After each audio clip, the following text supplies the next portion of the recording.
And that's kind of what's going on. I remember growing up. I don't know if you remember this, Titus, but I know, Dad, I'm pretty sure you remember.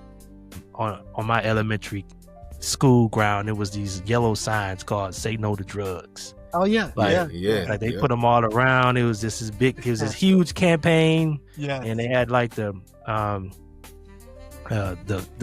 president's wife going around, talking about it.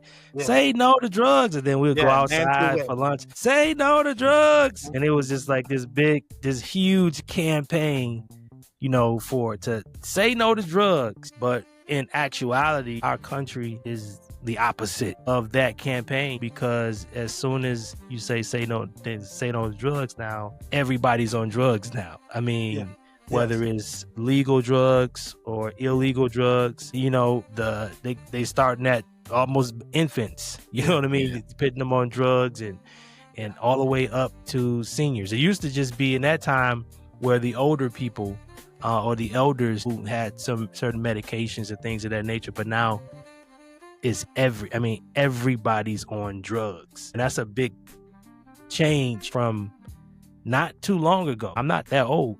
That's a huge difference, where every age group, there's a different, there's a level of people that's on drugs, whether it's they're doing it, self-medicated, or they're being prescribed, certain drugs.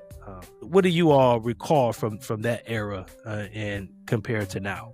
I remember the Say No to Drugs era, and I believe, like you said, that was during the Reagan era, Reaganomics and all that kind of stuff. So you got the people who telling you to say no to drugs, who bringing the drugs into the country. It's like a, exactly, it's an oxymoron. But I think, like, we talking about drugs in terms of like narcotics and things you putting into your body.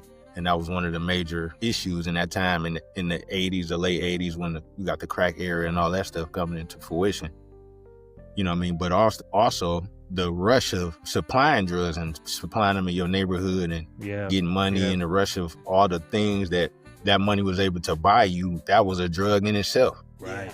You know what I mean? So it was just, and then the kids who were lacking, looking at the guys who were making all this money and all that kind of stuff, a lot of them fell into it because they wanted to be like them. Even if they didn't want to do the drugs, they wanted to be a part of the lifestyle. Yeah, it definitely was a lifestyle.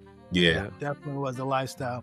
T, you said something that was kind of key. I know y'all talking about the Say No to Drug campaign. That was Chuck D back then. He was saying the revolution going to be televised. But at the top of the show, that you used the C word, and that word is crisis. And most crisis that you can tell that they're wearing the crisis. When the pandemic happened, you can see people were wearing masks.